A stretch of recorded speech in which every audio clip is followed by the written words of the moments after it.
Y me da muchísimo gusto saludar a André Maurín Parra, analista económico de Monex. ¿Cómo estás? Muy buenos días.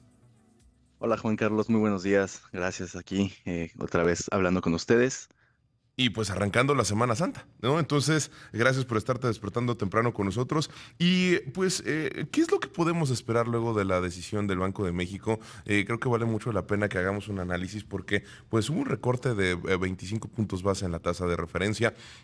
El consenso estaba pensando que este recorte iba a hacerse hasta mayo. Sin embargo, cuando uno ve algunas de las encuestas, puede darse cuenta de que pues no era tanto o tan diferente la opinión de que podía darse ahora. Por ejemplo, en una de un banco decía que 17 de los miembros encuestados estaban esperando el recorte ahorita, pero suenan, perdóname, en mayo, y eran 14 los que estaban esperando ahora. Entonces, no había tanta diferencia en la opinión. Ya más allá, lo que también queda es que hagamos el análisis de qué es lo que opina cada subgobernador cuando vengan las minutas, ¿no? Pero, ¿qué podemos esperar?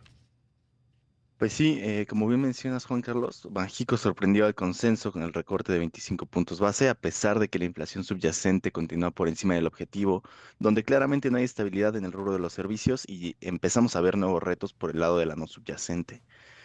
Vimos también al inicio de la semana pasada que la inflación de la primera quincena de marzo aumentó sustancialmente en el precio de los alimentos, donde las frutas y verduras repuntaron 23% en términos quincenales por factores climatológicos y afectaciones a lo largo del país. A esto también le tenemos que sumar el eventual incremento del combustible, ya que la mezcla mexicana ha subido de precio y la probabilidad de que el conflicto geopolítico en Medio Oriente se extienda por varias semanas más, pues sigue también latente, ¿no? Y como dato interesante, Juan, en los últimos 13 años, Banxico solamente ha sorprendido al consenso en 5 ocasiones con recortes que están divergiendo con las expectativas, donde en 3 de estas ocasiones anteriores el peso cayó más de 0,5% frente al dólar en la sesión. Y bueno, en esta ocasión, la votación de 3-2 de la Junta de Gobierno refleja que no hay un sesgo claro para las próximas reuniones, y el cambio a la guía prospectiva sugiere que si el efecto de la guerra se permea significativamente a la inflación, podremos ver no más recortes este año a la tasa de interés. Y si bien en las últimas reuniones hemos identificado que los miembros de la Junta de Gobierno están dándole más peso a las condiciones de desaceleración económica, consideramos que la coyuntura geopolítica actual debería generar mayor atención sobre, sobre este componente inflacionario, ya que la tendencia de la subyacente, que es el mejor indicador a mediano plazo, continúa al alza y vemos nuevos retos por el lado de la no subyacente. Completamente, pero por ejemplo, cuando uno observa lo que está pasando, por ejemplo, en el último reporte de inflación, había cuestiones con algunos precios de algunas frutas, por ejemplo, la naranja, el jitomate, o bueno, de algunos alimentos, el jitomate no es una fruta, pero también el jitomate, pues, fue el que tuvo más peso para el alza de la inflación. Entonces, ¿qué es lo que podemos entender? ¿Hay cuestiones estacionales alrededor de esto? Pues al final de cuentas, el componente no subyacente es el que es el más volátil, ¿no? Por eso es aquello, por eso el subyacente es el que utilizamos como para considerar una tendencia hacia el mediano plazo.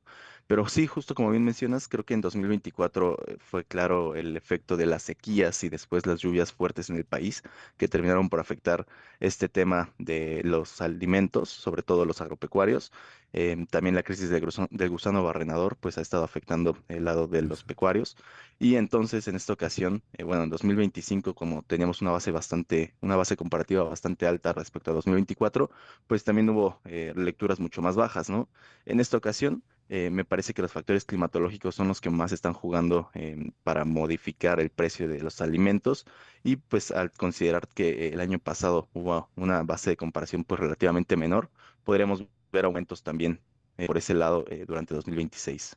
Claro, oye, y bueno, a raíz de esto entonces, con la coyuntura que tenemos en cuestiones geopolíticas, ¿qué es lo que puede seguir sucediendo a futuro? Porque pues vemos todavía la volatilidad de los mercados, estamos viendo justo que existen estas cuestiones inflacionarias, no está tan fuerte el golpe como por ejemplo lo pudimos observar cuando inició el conflicto entre Rusia y Ucrania, porque ahí se afectó a nivel internacional, entonces puede ser que por ahí no se afecte tanto, pero lo que sí puede afectar son en las perspectivas de cuestiones de crecimiento. Entonces, cuando México está tan ligado con los Estados Unidos en cuestiones económicas de comercio, es nuestro principal vecino y ellos son los principales actores en este conflicto, pues bueno, ¿qué podemos esperar?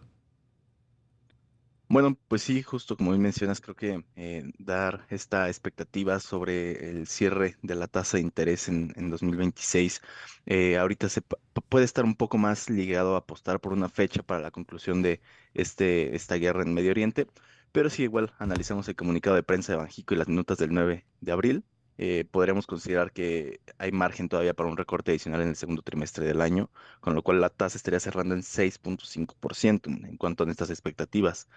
Y bueno, en términos del tipo de cambio, algo que estamos también identificando es que en marzo el dólar se reafirmó como el activo de refugio por excelencia en tiempos de nula certidumbre, perdón, con lo que se encamina a su mejor desempeño mensual desde julio del 2025.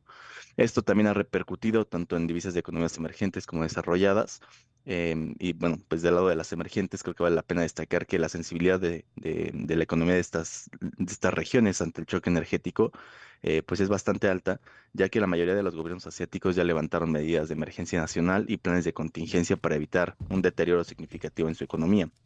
En México, si bien el incremento al precio de la mezcla mexicana compensa en cierto modo las presiones externas, la fuerte relación bilateral con Estados Unidos que mencionaste y el peso de este mercado para nuestras exportaciones podría también significar retos en materia de crecimiento económico.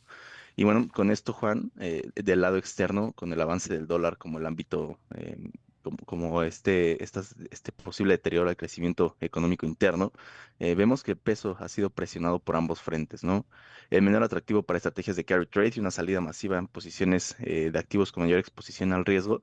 Nosotros estamos considerando que de corto plazo las condiciones podrían continuar siendo alcistas para el tipo de cambio, con posibles validaciones hacia la zona de los 18.20 y 18.40.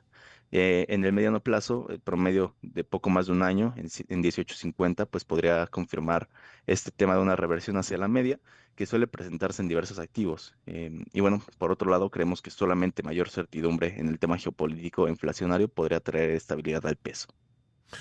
Completamente de acuerdo y nosotros tenemos que tener también una visibilidad concreta de qué es lo que está representando el tipo de cambio, cuáles son los movimientos a nivel internacional, qué es lo que estamos haciendo de manera local y cómo es que realmente influye, porque muchas veces se sigue utilizando como un termómetro del estado de la economía cuando pues realmente puede ser afectado por muchas cosas que suceden en el exterior, cuando esté muy abajo, cuando esté muy arriba. Hay muchos factores que pueden estar ahí teniéndolo, no es tanto un termómetro lo que sucede, sino de ver precisamente qué es cuánta turbulencia hay, creo que es una manera más adecuada de estarlo observando. Pues ya nada más para terminar, André, creo que vale mucho la pena. ¿Ustedes en qué nivel tienen la perspectiva de crecimiento para este 2026 que se ha tornado un poco más turbulento de lo que se esperaba? Para 2026 estamos esperando un crecimiento económico de 1.5% anual Ujú. para México, vaya. Y bueno, esto a pesar de que muestra una recuperación después del 2025, pues realmente todavía implica un crecimiento bastante moderado, ¿no? O por lo menos por debajo del crecimiento óptimo para el país. Entonces, por ese lado, pues estamos viendo que, por ejemplo, en enero, el IGAE mostró una contracción sorpresiva después de que al cierre del 2025 pues vimos incluso recuperación por el lado de los sectores de las actividades secundarias, que fueron las que estaban pues prácticamente lastrando al crecimiento económico en el tercer trimestre del año. Y ahora, en este primer mes del 2026, pues de hecho este IGAE mostró un retroceso generalizado en los tres sectores, lo cual pues está mostrando que todavía hay retos, ¿no? Hacia adelante. Nosotros consideramos también que este tema del TMEC podría dar mayor certidumbre a los inversores y con ello también poder reactivar un poco el sector de la construcción y de la inversión. Pero sin duda alguna, si persiste este tema de incertidumbre sobre las medidas arancelarias que hemos visto anteriormente y ahora con esta sensación de aversión al riesgo en los mercados derivado de la guerra en Medio Oriente, pues también podríamos ver incluso menor atractivo para que se relocalicen inversiones, ¿no? Y también pues ver cómo se puede presionar el sector externo, sobre todo las exportaciones del sector automotriz, que son las que más han pesado, ¿no? Hacia Estados Unidos, el cual pues es el mayor socio en este sector. Completamente. Pues bueno, André Mauri Parra, analista económico de Monex, te doy las gracias por haber estado con nosotros aquí en Imagen Empresarial y pues como todas las semanas lo estaremos buscando la próxima para ver cuáles son las perspectivas para la economía y demás. Muchísimas gracias por haber estado con nosotros. A ti, Juan Carlos, un saludo a tu foro y excelente semana también.